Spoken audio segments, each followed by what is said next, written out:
दोस्तों, क्या आपने कभी ऐसी किसी जगह के बारे में सुना है जहां दिन में भी जाने से लोगों के पैर कांपते हैं? माधोपुर से श्योपुर तक फैला एक ऐसा ही घना और भयानक जंगल है। लोग कहते हैं कि उस जंगल में जंगली जानवरों से कहीं ज्यादा खतरनाक हैं वहां सदियों से भटकने वाली आत्माएं और भूत प्रेत। ये कोई मनगढ़ंत कहानी नहीं है। अभी कुछ दिनों पहले, शायद 15 अगस्त के आसपास की ही बात है, मेरे एक दोस्त के बेटे राजीव के साथ एक ऐसी घटना घटी है जिसे सुनकर आज भी लोगों के रोंगटे खड़े हो लाते हैं। उस दिन राजीव के पिता ने उसे जानवरों के लिए चारा लाने को जंगल भेजा था। राजीव का मन बिल्कुल नहीं था, पर मजबूरी में उसे जाना पड़ा। अच्छा और हरा चारा ढूंढने के चक्कर में वो जंगल में इतना अंदर चला गया जितना वो पहले कभी नहीं गया था। उसे ध्यान ही नहीं रहा कि वो कितना आगे निकल आया है। जब सूरज ढलने लगा और जंगल में वो डरावना अंधेरा गहराने लगा, तब उसे एहसास हुआ कि वो रास्ता भटक गया है। चारों तरफ बस घने पेड़, झाड़ियां और कीड़े मकोड़ों की अजीब अजीब सी आवाजें गूंज रही थीं। डर के मारे उसका गला सूख रहा था। थक हार कर वो एक बड़े से पेड़ के नीचे बैठ गया और पता नहीं कब उसकी आंख लग गई। उसने सपने में देखा कि कोई उसे बार बार आवाज दे रहा है, पर जब वो उस तरफ जाता तो वहां कोई नहीं मिलता, बस एक खामोशी होती थी। उसकी नींद एक अजीब सी सरसराहट से टूटी। उसने आंखें खोली तो देखा कि कुछ लोग अजीब से पुराने कपड़ों में उसके पास से गुजर रहे हैं। उसने हिम्मत करके उनसे पूछा, क्या तुम मुझे घर जाने का कोई छोटा रास्ता बता सकते हो? पर उन्होंने कोई जवाब नहीं दिया, जैसे उसे सुना ही ना हो। और आगे बढ़ते बढ़ते वो धीरे धीरे हवा में ही गायब हो गए। राजीव की तो सिट्टी पिट्टी गुम हो गई। वो वहां से जान बचाकर भागा। कुछ दूर जाने पर उसे एक भालू जैसा जानवर दिखा।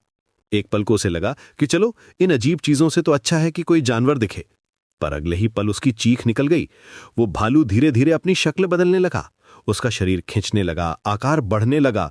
उसकी आंखें अंगारों की तरह लाल हो गईं और देखते ही देखते वो एक बहुत ही भयानक और विकराल जीव में बदल गया। उधर घर पर रात के 10 बज चुके थे। जब राजीव वापस नहीं लौटा तो घर में कोहराम मच गया। उसके पिता ने आस पड़ोस के लोगों को इकट्ठा किया और सब हाथों में मशालें और लालटेन लेकर उसे ढूंढने निकल पड़े। पूरी रात वो लोग जंगल में उसका नाम पुकारते रहे, पर राजीव का कोई सुराग नहीं मिला। सुबह 4 बजे के करीब वो लोग थक हार कर वापस आ गए ताकि सुबह की रोशनी में फिर से तलाश शुरू कर सकें। राजीव का एक छोटा भाई था जो दिव्यांग था, चल फिर नहीं सकता था। उसे अपने भाई से बहुत लगाव था। जब सब लोग परेशान थे तो वो चुपचाप घर के आंगन में लगे पवित्र नीम के पेड़ के नीचे बैठ गया और अपने नन्हे हाथों से जमीन खोदने लगा। वो बस एक ही रट लगाए हुए था, मेरा भाई आएगा, मेरा भाई आएगा।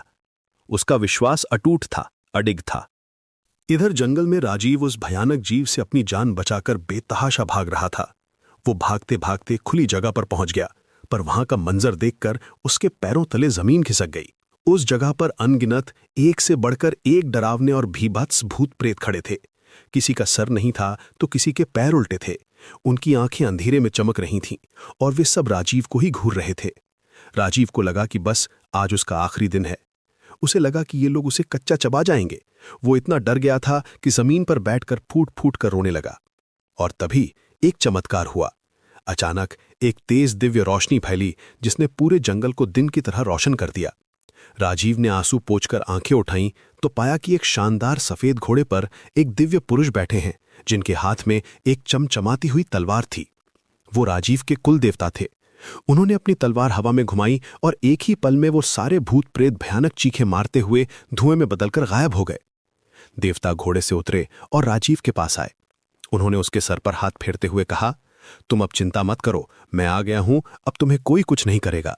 सुबह तक तुम्हें कोई लेने आ जाएगा, अब तुम बेफिक्र होकर सो जाओ। इतना कहकर वो रोशनी के साथ ही अंतर्धान हो गए। अगले दिन जब ढूंढने वाले फिर से जंगल जाने की तैयारी कर रहे थे तो परिवार ने हताश होकर पास के गांव के एक भगत जी से संपर्क किया। भगत जी ने ध्यान लगाकर बताया, तुम्हारा लड़का सही सलामत है और कल तक घर आ जाएगा। तुम्हें चिंता करने की कोई जरूरत नहीं है।